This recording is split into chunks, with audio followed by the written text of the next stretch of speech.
Sr. Governador, apresentaram recentemente um boletim económico que fez algumas atualizações das projeções económicas para o próximo ano e para os próximos também. No próximo ano, o crescimento vai reduzir-se de forma bastante acelerada. Há também sinais que o Banco de Portugal sublinha de redução da taxa de poupança. Há uma série de sinais que dão conta de um abrandamento acentuado e que podem sinalizar uma espécie de tempestade perfeita. Preocupa o ano de 2023? A desaceleração do crescimento já aconteceu. Nós tivemos, do final do ano 2021, princípio de 2022, para o resto do ano,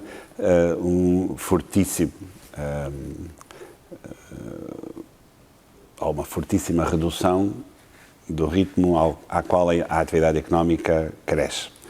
O ano 2023, desse ponto de vista, prossegue no princípio do ano até ao fim do segundo trimestre esta tendência e depois temos, aliás, em linha com as hipóteses que temos no exercício e com as previsões que são feitas para a economia global e também da área do euro, uma recuperação a partir do segundo semestre de 2023. Portanto, às vezes as taxas anuais enganam-nos um pouco na dinâmica que observamos desse ponto de vista. Desse ponto, não temos aqui nenhuma novidade intrínseca porque a desaceleração já está connosco. Já é uma realidade. Já é uma realidade. E é uma desaceleração, ainda assim, que nos tem surpreendido pelos sinais de resistência da economia a uma situação muito difícil e que tem a ver com a guerra, desde logo, as suas consequências, diretas e indiretas, diretas via preços e o agravamento da crise energética que vivemos, também nos preços alimentares. E, portanto, essas são dimensões muito claras do impacto da guerra. Mas falou em sinais de resistência que têm surpreendido. Quais são esses sinais que... Nós temos sempre sido surpreendidos em alta com os números do crescimento económico. Isto é verdade quase que desde o processo de recuperação da crise do Covid e nos últimos trimestres o crescimento na área do euro e também em Portugal tem levado a que as previsões sejam, no trimestre que passou, sempre revistas em alta. Depois colocamos, e bem, do ponto de vista da análise e dos riscos que vivemos, um pouco de pressão no trimestre seguinte na desaceleração da economia. Mas em conversas que eu mantive no âmbito da última reunião do BCE, por exemplo, e ainda hoje há uma análise da UBS que comprova exatamente isto, os sinais da economia europeia e em particular da economia alemã no quarto trimestre são bastante melhores do que aqueles que estão subjacentes às previsões. Ou seja, à medida que o tempo passa, nós vamos revendo em alta, ligeira, mas ainda assim em alta, os números da economia europeia, quando estamos a falar da atividade económica. E esse é um sinal de resistência. Outro sinal de resistência, mais claro, ainda vem do mercado de trabalho. Não é só em Portugal, mas é especialmente em Portugal, que o mercado de trabalho se tem comportado de forma muito resiliente, surpreendentemente resiliente, quer ao nível do emprego, quer ao nível dos salários. E depois vamos falar um pouco mais de salários mais adiante, no âmbito da inflação, se calhar, porque é relevante fazê-lo. Mas de um ponto de vista meramente macroeconómico, as economias europeias têm demonstrado uma capacidade de, quase que às vezes, de se reinventar ao nível setorial, enfim, ao nível dos mercados, num contexto que é muito difícil. Podemos fazer aqui uma imagem, talvez, que possa ser pedagógica.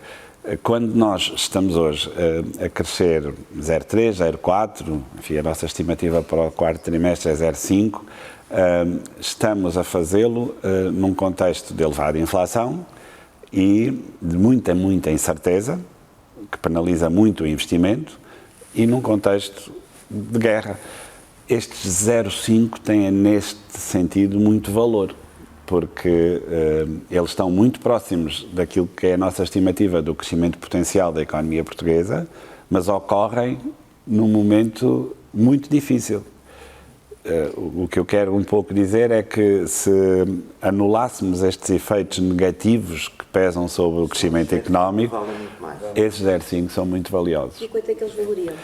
É muito difícil saber num contrafactual, sem guerra, enfim, com a inflação controlada, sem incerteza, enfim, que dinamizasse o investimento. É difícil fazer esse contrafactual, mas claramente estaríamos a crescer mais.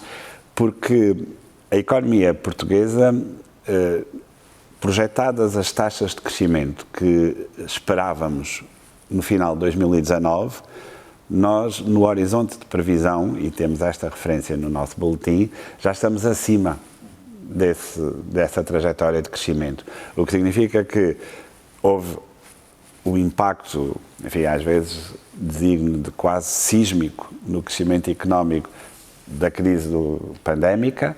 A economia recuperou com uma rapidez que surpreendeu toda a gente. Não é a mesma economia, os setores não são exatamente da mesma dimensão, mas no seu conjunto nós já hoje ultrapassamos a tendência que tínhamos, e é muito raro isto acontecer em crises económicas. As crises económicas tendem a ter um impacto quase permanente nos níveis de crescimento e nos níveis de atividade após a crise. Isto acontece, é quase um facto estilizado em macroeconomia. Mas esta é uma crise completamente Esta é uma crise completamente diferente por razões que percebemos logo desde o início. Mas isso é muito importante, porque isso deve enquadrar a análise que fazemos da situação presente. E retirar alguns das ansiedades e algumas dos receios que vamos tendo à medida que vamos ultrapassando fase após fase desta crise. Porque é que isto aconteceu, este facto estilizado não se comprovou? Porque a crise foi temporária. E todos os agentes económicos perceberam que a crise era temporária em 2020. Felizmente ela comprovou-se mesmo ser temporária, a crise pandémica. Okay? Depois, o sucesso foi tão grande, na verdade, na recuperação, que gerou pressões inflacionistas. As primeiras pressões inflacionistas que surgem são em consequência da recuperação da crise e, em algumas economias, que não a europeia, em consequência das políticas de apoio à própria recuperação. Estou a pensar, por exemplo, nos Estados Unidos. A crise inflacionista dos Estados Unidos, que é um processo que antecede o processo europeu quase entre 6 e 9 meses, é muito tempo, aconteceu com aquela força nos Estados Unidos porque a política orçamental americana foi de concessão de estímulos que não tiveram paralelo na Europa. E isto criou pressão na procura, que se juntou à pressão na oferta, que gerou logo no início os primeiros surtos, digamos assim, de inflação via energéticos. Com tudo isto, o que é que eu quero dizer? Quero dizer que somos, de certa forma, hoje, umas vítimas do sucesso da resposta que a economia deu à crise do Covid, à interpretação dessa crise como temporária, que na Europa permitiu a manutenção dos níveis de emprego, por exemplo. As empresas preservaram, no geral, o emprego à espera de uma recuperação que, felizmente, apareceu de forma subsequente e imediata, e isto foi a chave do sucesso. Às vezes, na economia, somos um pouco apanhados, digamos assim, por estes sucessos inesperados, pela sua dimensão e intensidade. E não tínhamos, de facto, e não tivemos, a uma escala global, até porque outras economias seguiram outros caminhos, por exemplo, a China, que ainda hoje está com políticas de Covid-0, que fecham partes muito substanciais da economia chinesa ao comércio global, e não foi fácil para não dizer mesmo que não foi possível, reabrir a economia com a mesma rapidez com que a fechamos. E essa é uma lição que levamos para o futuro. A globalização levou muitas décadas a construir, é um processo muito intrincado, muito complexo, com milhões de ligações entre agentes económicos por todo o mundo. Na verdade, são muitas dezenas, centenas de milhões de ligações entre empresas, consumidores, mercados. E isto foi muito fácil de colocar ao serviço da luta contra o Covid no início, mas depois foi mais difícil articular a abertura da economia. Voltando... Falou em globalização, é de facto um assunto extremamente relevante. Os termos da globalização, tal como nós a entendíamos, acabaram. Já não vão... Está-se a construir uma nova ordem económica mundial. Eu gosto sempre de retirar peso à frase como o Celso aqui a colocou, sendo que eu concordo com ela. Mas a globalização sempre foi um processo dinâmico. Não foi escrito esse processo no início, em que começámos a abrir a economia global ao mundo. Houve momentos determinantes, seguramente.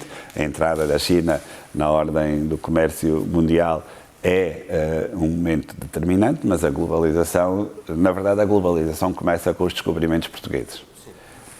E é nesse momento que se criam as condições tecnológicas para poder haver comércio a nível global, seguro, com rotas distantes, enfim, novos produtos. É a definição de globalização. Ou seja, o que eu acho que nós estamos hoje a assistir é uma reglobalização. Mas há mais preocupações securitárias dos países que vão impedir... Que ficam tão dependentes de terceiros em determinadas... A Alemanha em relação à questão energética. Mas há uma ordem natural do nosso desenvolvimento económico que hoje tem que ser vista com duas dimensões. Uma tem a característica de que me está a falar, que é nós vamos ser mais cautelosos em algumas dimensões, vamos estar a fazer um processo de transformação energética das fontes de energia, da sua origem, das suas consequências, também climáticas, que hoje é uma preocupação, mas que já era antes da crise do Covid. Eu gosto de relembrar que os dois pilares do programa da nova Comissão Europeia, que tomou posse no final de 2019, eram a transição digital e a transição energética. A Europa estava completamente consciente da necessidade de o fazer. Hoje vemos argumentos adicionais e uma rapidez nesta transição que se calhar não víamos naquela altura. Mas esse assunto estava connosco. E, portanto, nós devemos manter-nos fiéis a esses princípios e entender que isso, de facto, são restrições que nos autoimpomos ao nosso modelo de crescimento. E onde é que esta reglobalização deixa a economia europeia? Deixa a economia europeia, como aliás deixa todas as economias, num momento de redefinição. Daí eu gostar da palavra reglobalização. A ameaça de uma recessão. A recessão, enfim, é ainda evitável, ela não está em nenhum dos cenários base apresentados pelo BCE, pela OCDE, mesmo pela Comissão Europeia, não é parte do cenário base que nós temos para a economia portuguesa. Há algumas economias que parece e estão, de facto, a ser mais afetadas, uma delas a alemã, mas lá está, eu já comecei por referir isso, uma das economias que tem uma recessão em 2023 nas projeções subjacentes às projeções de base para a área do euro do BCE é a economia alemã, mas os dados que estamos a observar do quarto trimestre da economia alemã são mais positivos do que aqueles que são subjacentes a esse cenário. Ou seja, o meu ponto é, nós podemos evitar essa recessão. Hoje, com os instrumentos que temos e com o que conhecemos da evolução da economia, isso ainda é possível. E esta parte do ainda é possível é muito importante nesta frase. Porque é um grande se, não é? E para que o ainda se concretize, nós precisamos essencialmente de dois ingredientes. O primeiro, que a inflação comece a sua trajetória de redução. Todos os dados apontam mas também é bem verdade que já o fizeram há uns meses atrás e depois não se concretizou, para que a inflação tenha atingido ou esteja a atingir o seu pico na área do euro no quarto trimestre de 2022. Pode haver alguma resistência, dada a estrutura de atualização de preços no início do ano em todos os países da área do euro, que prolongue este pico um mês ou dois. Mas é apenas por essa incidência de atualizações de preços no princípio do ano que temos e que nós conhecemos, por exemplo, em Portugal. Mas o primeiro se do sermos ainda capazes de evitar a recessão é a trajetória de preços inverter-se. Porque nas previsões do BCE e nas nossas para Portugal também, nós temos uma redução muito, muito rápida da inflação ao longo do ano de 2023. Vem de valores próximos de 10%, em alguns casos acima de 10%, no quarto trimestre de 2022, para valores na casa dos 3%, mais próximo de 3% ou de 3,5%, depende de país para país, em dezembro do ano que vem, no final do ano de 2023. Isto é uma redução muito significativa e esta é, na verdade, a materialização da redução da inflação de que todos estamos à espera. Se isto não acontecer, o cenário da recessão, que não está no cenário base, pode tornar-se mais agudo.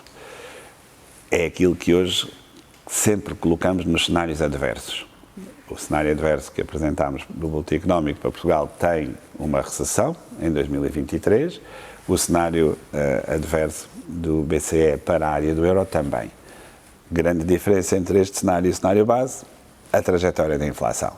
A segunda dimensão é não haver choques adicionais que nos alteraram o trajeto da economia no início de 2022, como foi o início da invasão pela Rússia da Ucrânia, e poderia significar cenários que vemos às vezes descritos como o alastrar do conflito para além das fronteiras da Ucrânia ou com novos intervenientes. Um choque dessa natureza, obviamente, alterava o ainda, não é? Nós, nesse cenário, dificilmente escaparíamos a uma recessão. Mas é nesse cenário, e esse cenário não é o nosso cenário base. O combate que o BCE está a tentar fazer para travar e fazer descer a inflação para níveis próximos dos 2%, que são a meta, não pode induzir essa recessão? Há muito essa discussão. O cenário base que induziria a recessão, a versão do cenário base onde a recessão mais facilmente seria induzida, é o cenário em que a inflação não cai. Mais do que o efeito de redução da procura que qualquer aumento de taxas de juros tem, sejamos claros. Está, aliás, nos comunicados do BCE desde que iniciámos o processo de normalização.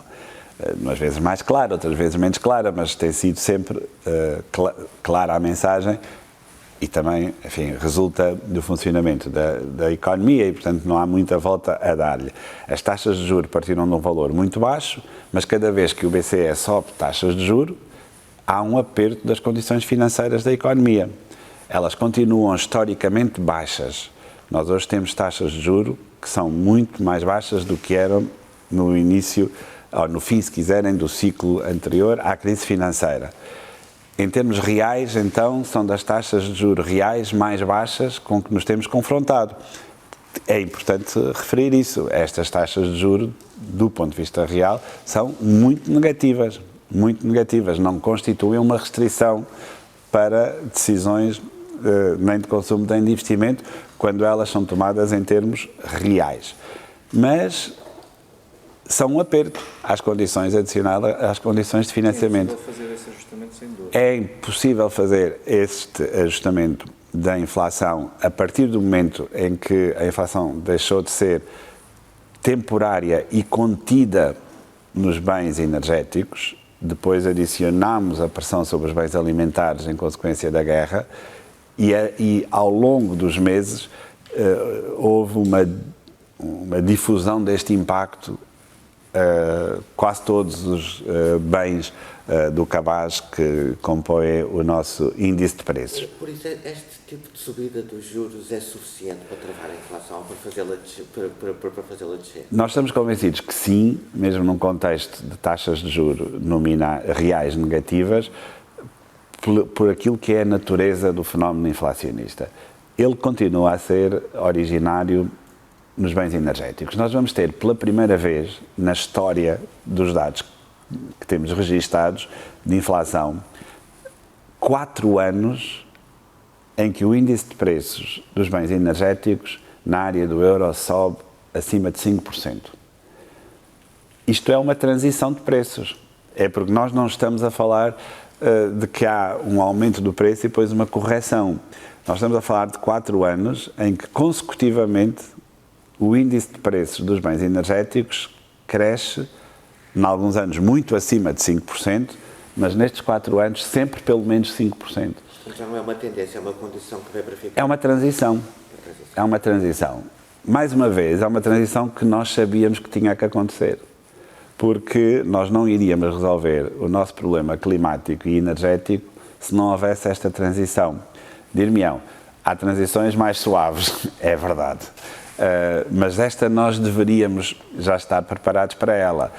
Uns mais do que outros, como aliás se demonstra pela assimetria do impacto da crise nos países europeus. Portugal nem sequer é o país mais exposto nesta fase a esta transição, porque parte dela nós já tínhamos até passado por ela antes. Enfim, éramos dos países em que as energias renováveis mais peso tinham no cabaz, no conjunto de fontes de energia que utilizamos. Enfim, não estávamos expostos ao petróleo e ao gás russo, tanto quanto a Itália ou a Alemanha, por exemplo, estavam, para não falar de todos os países de leste da Europa, que aí era por uma questão quase que natural. E, portanto, há aqui um efeito desta crise que é muito original deste ponto de vista. Não deixa de ser pesado, mas é característico desta fase.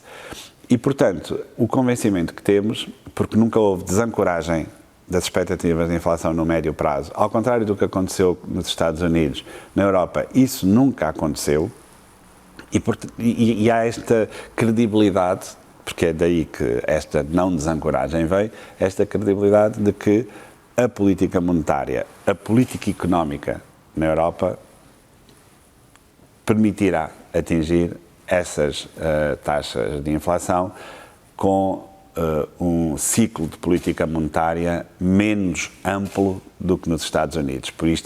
Com isto o que eu quero dizer é que não se espera que as taxas de juro na Europa atinjam os níveis que hoje já atingiram nos Estados Unidos, porque o processo inflacionista na Europa é muito distinto daquele que se vive nos Estados Unidos. Ainda assim, o Banco Central Europeu tenta de alguma forma travar a procura, subindo as taxas também nesse sentido, mas o que se vê é uma manutenção do consumo por via também da absorção daquela poupança extraordinária que foi feita pela pandemia.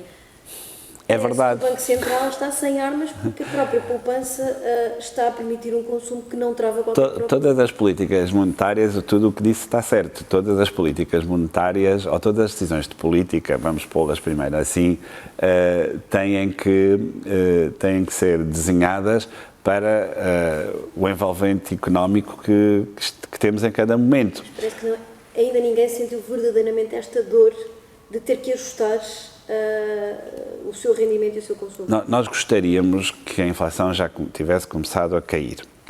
A razão principal na Europa pela qual isto não aconteceu são fatores que estão de facto fora do controle do Banco Central Europeu. A guerra, a sua extensão, a crise energética. Nada disto é controlado pelo Banco Central Europeu. Por isso, o Banco Central Europeu entrou, digamos assim, no ciclo de subidas de taxa muito mais tarde do que os Estados Unidos. Também porque a inflação teve um ciclo mais tardio na Europa, mas pelas características do próprio ciclo inflacionista na Europa. E a ação política orçamental em si tem estado alinhada com a política monetária ou está a penalizá-la? Eu acho que neste momento nós não temos razão de queixa da política orçamental na Europa, ao contrário daquilo que aconteceu nos Estados Unidos. Há um número que eu gosto sempre de referir, que é a soma dos déficits orçamentais em 2020, 2021 e 2022 nos Estados Unidos e na Europa difere em 18 pontos percentuais do PIB. Foi superior nos Estados Unidos do que na Europa. 18 pontos percentuais é um estímulo orçamental, ainda que em 3 anos, de uma dimensão que na Europa nós não sabemos sequer valorizar, porque a política orçamental na Europa, no seu conjunto, foi sempre, em virtude, quer da posição inicial, a política orçamental está mais presente na Europa do que nos Estados Unidos, porque nós temos níveis de gasto público sobre o PIB superior. E, portanto, não precisamos, normalmente na Europa, os ajustamentos são sempre mais amortecidos do que nos Estados Unidos. Mas a verdade é que não tivemos esse estímulo, e como não tivemos esse estímulo, a pressão da procura na Europa foi sempre menor. E dizia-me a Diana que temos ou não temos instrumentos, conseguimos ou não conseguimos, com estas subidas, estamos a tomar decisões que favorecem o objetivo. Que elas estão a ser tomadas na direção certa, seguramente. Que elas estão a ser tomadas na dimensão correta, eu subscrevo todos os aumentos de taxa que até este momento foram feitos pelo Banco Central Europeu. Acho que eles têm que ter uma natureza pedagógica, não são decisões de repressão da procura, só por si. O envolvente que eu falava no início é precisamente a questão de estarmos a enfrentar este processo com as famílias com níveis de poupança muito elevados, enfim, muito elevados comparados com o período antes da crise, porque o Banco Central gosta sempre que as pessoas poupem muito e, portanto, nunca há tal coisa como poupança muito elevada, porque são as almofadas de que temos falta para momentos de dificuldade e de crise. Ou seja, se estamos num processo inflacionista, é muito natural, é aliás até saudável, que as pessoas utilizem parte dessas almofadas para fazer face a este momento. Portanto, não está entre os 2/3 dos governadores que defendem um aumento de taxas mais agressivo. Eu não sei se é 2/3, mas a minha posição é até colegialmente totalmente alinhada com a decisão que foi tomada. E até quando é que vamos ter este ciclo? Ainda esta segunda-feira, Luís de Guimarães dizia que haverá mais subidas. Até quando? Eu sou honesto, não faço a mínima ideia. É um bocadinho... Não, haver mais subidas é uma inevitabilidade e a previsibilidade da política monetária, que é altamente desejável, acontecerá de forma mais óbvia para todos, assim que a inflação começar a cair. Eu tenho dito isto já desde o princípio do verão. Do BCE e do Banco de Portugal. Não, ela vai começar a cair muito mais próximo. Se tivermos que esperar até 2025 para sairmos de 10% da inflação, neste momento eu já não sei que sistema económico é que estaria a falar. Não acredito mesmo que isso leve tanto tempo a começar o ciclo de queda. 2%, Mas atingir os 2%, a partir do momento em que a inflação começa a cair, se não houver mais choques, posso quase que garantir-lhe o que a economia nos ensina, é que chegar a 2%, a partir do momento em que a inflação tem as expectativas ancoradas, é uma questão de tempo. É uma questão de tempo. E veja, nós vamos chegar ao final de 2023, segundo as previsões que temos hoje, com inflação próximo de 3%. Depois temos 2 anos para passar de 3% para 2%. Seria necessário algo estar a acontecer exógeno ao sistema económico que justificasse que esse trajeto não se completasse. E por isso não é um cenário sequer plausível que no próximo ano ou nos próximos 2 anos haja uma degradação do emprego. A questão que nos deve verdadeiramente preocupar e onde eu tenho colocado a ênfase menos otimista nas minhas intervenções e na análise que fazemos é no investimento e no mercado de trabalho. O investimento porque o seu ciclo, neste momento, está mais contido do que aquilo que seria desejável.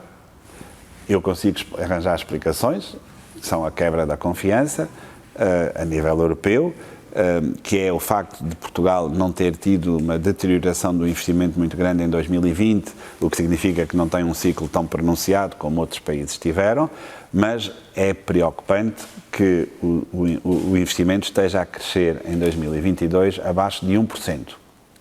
É muito preocupante. E a questão do mercado de trabalho, pela surpresa positiva que foi, e nós devemos, quase que, sendo assim um pouco coloquial, acarinhar esta evolução. Como é que isso é feito? Não colocando demasiada pressão sobre o mercado de trabalho, pressão legislativa, pressão sobre os custos, para que as empresas consigam manter este nível de emprego, para que os portugueses possam passar por esta fase com os níveis de massa salarial que hoje é distribuída no mercado às famílias portuguesas e que não tem nenhum paralelo no passado. Que sinais são esses que é preciso dar, quer ao investimento privado, que deve haver investimento? Previsibilidade, estabilidade fiscal, estabilidade financeira e eu costumo juntar aqui também estabilidade legislativa, para que não estejamos sempre numa vontade. É previsibilidade das relações laborais, da legislação laboral. Nós devemos. Ótimo. Ótimo. O meu objetivo é só criar as condições para que. Porque é uma frase muito difícil de assumir, note, porque. 4 dias pode criar disrupção, por exemplo, na discussão laboral. Pode. Eu já em 2020 era da opinião de que quando nós estamos quase que numa experiência social, devemos nos abster de fazer experiências políticas, porque o que nós queríamos naquela altura era retomar os níveis de atividade que tínhamos antes da crise. Nós neste momento estamos em mais um processo de transição que nos é imposto e que nós aceitamos, penso eu, socialmente de bom grado, que tem a ver com a transição energética, a transição digital, a transição educativa, que em Portugal é talvez o fator mais importante de crescimento no médio prazo e no longo prazo.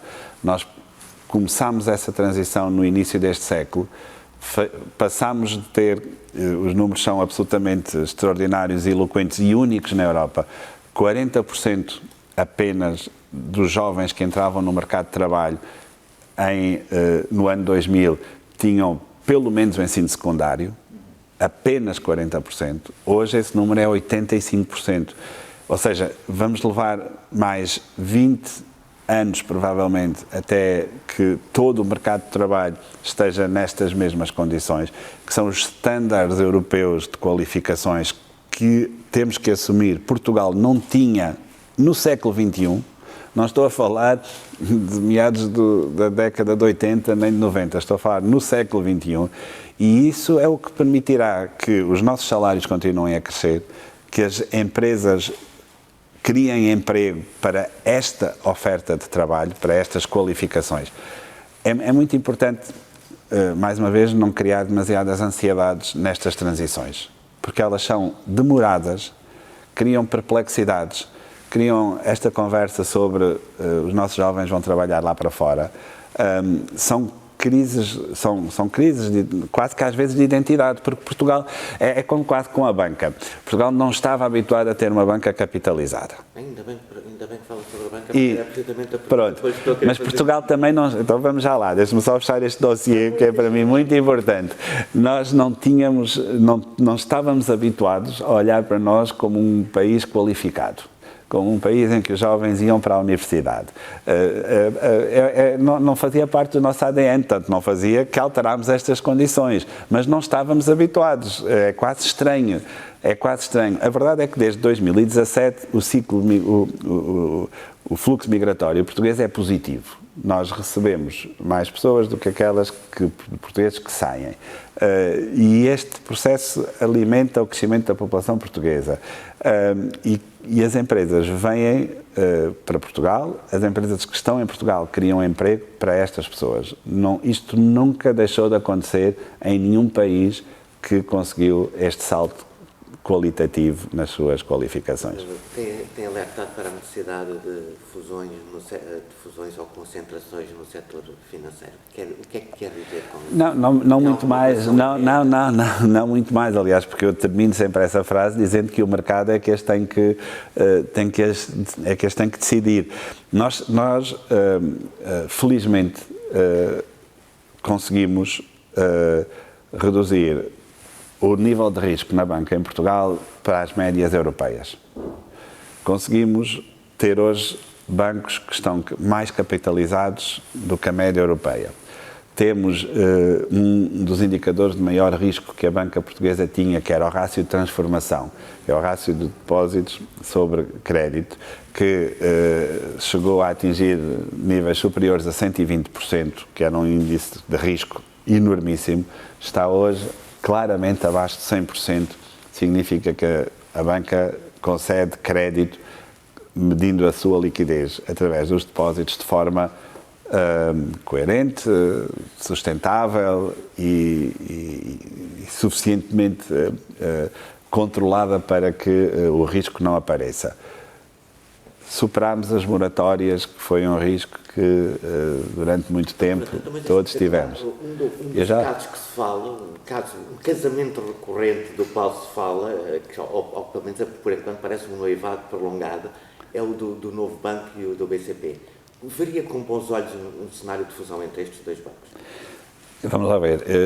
Todas as frases que eu diga em relação a esse negócio podem mover o mercado e o papel do Banco Central não é mover o mercado. Eu estou a ser pedagógico em relação ao mercado e à forma como eu vejo a banca em Portugal. Só para terminar e depois dar uma chega ao que me propôs. Todos estes indicadores trouxeram a banca portuguesa para um patamar que não existia antes de 2015. Não existia. E esta conquista, digamos assim, só não teve, na minha opinião, outros desenvolvimentos porque, entretanto, se colocou o problema do Covid. Enfim, tivemos que acudir a outras exigências. Já nesse momento vimos como a banca era parte da solução e não do problema, que é uma situação diferente daquela que vimos anteriormente. Isto permitirá, portanto, este estado de coisas permitirá precisamente isso que me coloca, que é que as instituições olhem para o mercado, olhem para si próprias e num cenário de digitalização, de concorrência com ativos digitais que vai colocar desafios acrescidos à banca tradicional, que essas fusões resultem destes mecanismos de mercado, é aquilo que eu mais desejo. Traria estabilidade ao setor financeiro? As instituições vivem sempre numa tensão entre serem muito grandes e menos flexíveis, muitas vezes, ou mais pequenas e mais flexíveis. Ultrapassada esta crise de crescimento sobre o serem muito grandes, e as duas que me referiu são duas instituições importantes e significativas no mercado português, já não é essa matéria que se coloca. Portanto, o que eu acho é que as sinergias que possam surgir desse emparelhamento ou de qualquer outro que seja sustentável no mercado português, eu acho, continua a ser a minha opinião, que seria benéfico para o sistema bancário português num contexto europeu que se deverá pautar nos próximos tempos por um ímpeto adicional à sua integração. Mas há aqui um contexto que é muito específico e que temos que falar dele. O contexto é o de um novo banco que passa por um processo de reestruturação que está em fase final de conclusão, que está preparado para ou entrar no mercado ou ter um novo acionista de referência, e um segundo dado, que é um grande acionista de um banco, como bem referiu, de dimensão e de referência no sistema financeiro nacional, com dificuldades de liquidez. Isto é uma pressão acrescida sobre a estabilidade financeira do sistema bancário português. Esse cenário é mais propício a que possa haver esses movimentos de fusão que defende? As estratégias de acionistas dos detentores dos bancos, enfim, eu não tenho condições para comentar, não é? Eu acho que é preciso focarmos na estabilidade das instituições, e qualquer das instituições hoje presentes no sistema bancário português tenha um nível de capital, de rácios de liquidez, de solvabilidade, de níveis de exposição ao risco muito baixos, ou muito baixos aqueles que têm que ser baixos e suficientemente altos aqueles que têm que ser altos, como por exemplo os de capital e de solvabilidade, e é importante partir dessa avaliação. Ou seja, não estamos perante uma situação em que a necessidade de reestruturação surja por situações de dificuldades das instituições. Isso não se coloca em nenhuma circunstância. Não preocupa, portanto, a situação financeira da Fosun enquanto acionista? Mas a Fosun não é um banco em Portugal, mas o BCP é uma instituição que tem todas estas características que eu acabei de dizer em termos de redução do risco, de aumento do capital. Então, a questão de outra forma. Há, de certa forma, um risco de um excesso de concentração de capital espanhol em Portugal no sistema financeiro? Nunca coloco a questão dessa forma. Eu acho que lá está, e por isso mesmo é que era importante que o mercado determinasse estes resultados. Nós somos uma economia aberta, somos uma economia bastante mais dinâmica do que a economia espanhola, com menos problemas em algumas dimensões, coisa que também nos custa às vezes entender. Financiamos a custos mais baixos do que a economia espanhola, por exemplo, do que o Tesouro português financia-se mais barato do que o Tesouro espanhol. Temos uma dinâmica industrial hoje que não fica de todo atrás da espanhola. Portanto, a economia portuguesa, e isto depois reflete-se no sistema financeiro, valerá pela capacidade que conseguiu demonstrar e tem demonstrado nestas dimensões. E é esse o caminho que temos que seguir. A redução do risco na economia portuguesa é significativa. Isto é variável talvez mais relevante para o desenvolvimento de um sistema financeiro saudável. As nossas taxas de emprego são mais altas que as espanholas, as nossas taxas de desemprego são muito mais baixas do que as espanholas. A economia portuguesa tem que fazer e tem que continuar a acreditar neste caminho. E uma grande instituição financeira com capitais de outras origens seria também benéfico para a economia portuguesa? Desde que fosse uma instituição financeira a operar em Portugal e por esse motivo portuguesa no mercado português, não estou a ver onde é que pudesse. No passado já houve, por exemplo, eu vou ser chata nesta questão, já houve uma contração dos bancos espanhóis quando a economia portuguesa necessitou. Isso aconteceu na crise das dívidas soberanas e depois no processo de ajustamento de Portugal, que também... Mas nós estamos numa situação completamente diferente dessa. Mas aí o peso da nacionalidade da banca pesou no apoio à economia. Está-me a dizer isso. Eu não quero subscrever essa frase, não consigo subscrever essa frase. Aquilo que eu lhe posso dizer é que a resposta que os bancos dão aos mercados onde atuam tem a ver com esses mercados, com a capacidade desses mercados de responder e de lhe dar garantias de evolução.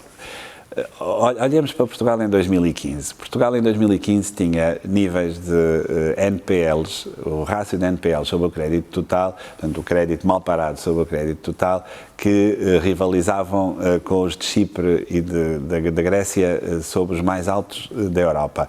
Não tem nada a ver com a nacionalidade. Havia um risco intrínseco na economia portuguesa que coibia, de facto, outros capitais, fossem eles espanhóis ou de outras latitudes e jurisdições, de fazer negócio com Portugal. O que nós conseguimos fazer a partir dessa data, e o país conseguiu, à custa de um trajeto de grande sucesso nessa redução de risco, foi precisamente mudar a face dessa realidade. E, portanto, o rácio de NPLs veio de 17% em 2016 para 3% hoje. O capital dos bancos foi diversificado.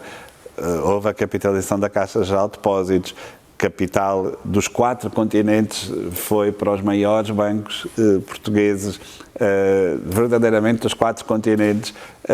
Tudo isso é a atração de interesse pelo nosso sistema financeiro e pela nossa economia que nós, numa economia aberta, integrada na Europa, temos que almejar. Vamos as coisas neste sentido. A banca está mais atrativa para que surjam investidores novos que permitam uma fusão no mercado? A banca está mais atrativa pelas boas razões. Não porque tenha perdido valor, mas porque ela hoje é mais resistente, mais resiliente, tem melhores resultados e tem níveis de risco mais baixos. E isso abre a porta a que surjam investidores capazes de apoiar operações de fusão no mercado? Eu quero acreditar que sim, desde que, lá está, o mercado interprete a necessidade de haver essas fusões que não vão ser feitas por via administrativa. Falou em relação aos criptoativos que também introduzem uma nova dinâmica no sistema financeiro, ainda recentemente, mas há muitas dúvidas em relação aos criptoativos. Há quem considere, inclusive, que se tratam de pirâmides digitais. Eu pergunto-lhe de que forma é que o escândalo FTX, por um lado, põe em causa a reputação deste tipo de ativos e, por outro, alerta para a necessidade de uma maior regulação. A necessidade de maior regulação já era sentida. Tanto é assim que esperamos que aquilo que o acrónimo MiCA, que na verdade é a regulação precisamente europeia deste tipo de ativos, criptomoedas ou criptoativos, como se lhe queiram chamar, possa ver a luz já no primeiro trimestre de 2023. Como sabe, os processos legislativos europeus são longos e este está a chegar ao fim, o que significa que estamos há muito tempo a tratar desta questão. Talvez este não tenha sido dos mais longos, apesar de tudo, porque a urgência de facto é muito grande, porque este mercado precisa de ser regulado.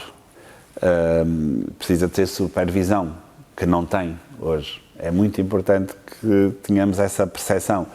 Não há supervisão.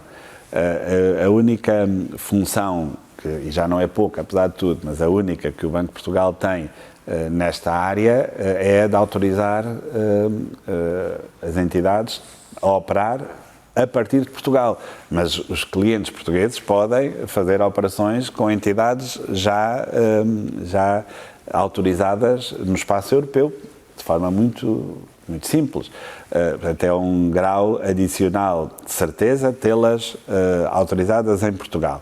Mas ao fazer isso, o que o Banco de Portugal olha não é para a operação em si, é para o plano de negócios, para quem dirige as empresas em Portugal, os planos de risco e de contenção do risco, não é para a operação. Mas recentemente têm feito algum tipo de trabalho adicional ou de alguma forma bloqueado alguns destes agentes? Eles têm que ser autorizados pelo Banco de Portugal, também numa lógica de branqueamento de capitais e financiamento de terrorismo. São estas as lógicas para as quais olhamos. Insisto, não é para a operação. É mais ou menos como se virmos, enfim, há muitas vezes esta imagem, deixem ver se ela é feliz neste caso, é como se virmos um donut. Nós, quando entramos no mercado a empresa tem que passar este crivo, mas depois passa para a parte vazia, digamos assim, do dono, ou seja, não há supervisão da atividade da empresa. Mas neste caso, por exemplo, da FTX coloca em causa o projeto do Eurodigital? Isso de todo, podemos falar um bocadinho sobre isso. Também queria não ter demasiadas expectativas sobre a transformação que o Eurodigital possa trazer às nossas vidas, mas é uma peça importante e, portanto, merece a nossa atenção. Esta questão dos criptoativos, estamos aqui no Museu do Dinheiro e a definição de moeda e de dinheiro está mais ou menos por todo o lado. E a verdade é isso, é muito difícil hoje sequer conceber que um criptoativo, porque a moeda também é um ativo, pudesse alguma vez ser moeda no contexto atual. Portanto, as pessoas têm que ter muito a noção de que deriva da definição de ativo que não seja uma moeda, que a sua capacidade de preservar o valor, a questão do seu valor intrínseco, a sua forma, a capacidade de ser um meio de troca, varia muito. E, portanto, quando as pessoas detêm criptoativos e querem transformá-los num outro ativo, uma moeda, para poderem fazer trocas, compras, vão estar sujeitas àquilo que é o valor nesse preciso momento desse ativo. Ora, se esse valor flutua de forma muito significativa, significa que se está a ser transposta para cada uma das pessoas, para cada um de nós, esse risco de ter um ativo cujo valor é muito pouco, já não digo seguro, digo previsível. E não há nenhuma possibilidade nas economias que nós desenvolvemos, que têm o sistema financeiro como o seu quase que líquido amniótico, não é? Que permite as nossas trocas, que permite a nossa vida, que ela seja sustentada num ativo dessa natureza. Como é que olha para o seu futuro? Agora dos criptoativos para o meu futuro. Sim, o tempo aperta. Eu sei. Prevê um regresso à política? Não, eu sou governador do Banco de Portugal, tenho um mandato a cumprir, faço política monetária, que é uma versão muito nobre da política. Eu não tenho nenhuma definição muito fechada do que é fazer política. Já fiz política orçamental, política económica, política europeia. Neste momento estou na dimensão europeia, na política monetária. A outra talvez mais nobre arte de fazer política foi um ciclo que eu reputo muito, muito interessante e no qual aprendi imenso. Espero também ter podido partilhar parte daquilo que consigo fazer nas minhas funções nessa fase, mas neste momento estou noutra. Mas é um ciclo que se fechou? Esse ciclo fechou-se em 2020 e agora estou noutro ciclo e depois daqui virão outros ciclos. Estarem ciclos mais virados para cargos e atividades internacionais? Não necessariamente. Eu fui presidente do Eurogrupo. Lá está. Portanto, mais internacional do que ser presidente do Eurogrupo não existe. E acumulava como Ministro das Finanças, como é evidente. Não é uma preocupação, honestamente. Neste momento, na minha vida pessoal e profissional, não é uma preocupação. Na sua vida profissional, qual é a maior preocupação, então, neste momento? É que atinjamos o pico da inflação, que o BCE comece e possa comunicar de forma, eu vou até dizer, menos abrasiva do que o último comunicado, porque os europeus assim o merecem. Somos uma instituição europeia, fazemos política europeia e não é possível implementar nenhuma política contra as pessoas. E é preciso que as pessoas entendam que esta política monetária também é para as ajudar e isso começa também na comunicação. Muito rapidamente, são duas questões soltas, mas gostava de lhe colocar. Quando olha também para as suas preocupações profissionais, houve agora uma reorganização no Conselho de Administração do Banco. O que é que se pretende com estes novos rostos que chegam à administração e com o tipo de tarefas que vão desempenhar? Se há algum intuito de fazer ligeiros ajustes face ao Conselho de Administração anterior? Enfim, isto era uma alteração natural, porque havia mandatos que terminavam, e isso é absolutamente natural nas organizações, portanto não há aqui nada de instrumental. Foi importante que o Governo e a Ministra das Finanças tivessem entendido a necessidade de reajustar o número de pessoas no Conselho, atendendo às cada vez maiores funções na área da resolução, na área das criptomoedas, a necessidade de trazer também novas valências para o Conselho. Eu já disse que o Conselho é provavelmente o mais qualificado em termos de formação e seguramente o mais completo que o banco tem em muitas décadas. Isso é muito importante e, portanto, fico muito contente que assim seja. Espero que o nosso lema de proximidade e de confiança nestes 5 anos possa agora ter ainda mais tradução. Seguramente vamos poder estar mais próximos porque somos mais e, portanto, eu espero que as iniciativas que o banco tem junto da comunidade e da nossa sociedade se multipliquem e podemos também traduzir isso numa maior confiança, enfim, se tudo isto se revelar positivo na qualidade do nosso trabalho, coisa que eu espero. E nesta última conferência do negócios também sobre a banca, deixou um aviso aos bancos de que ficava à espera de que começassem a refletir rapidamente o efeito das taxas de juros nos depósitos. Já está minimamente satisfeito ou tem sido um processo difícil? Mais uma vez, na linguagem técnica, a primeira derivada está certa, ou seja, o sinal está certo, a dimensão ainda temos que continuar. Sabe que eu tenho para mim, dois princípios muito importantes. O primeiro é o de que aos bancos, como aliás a todas as empresas num país, é dada uma função social.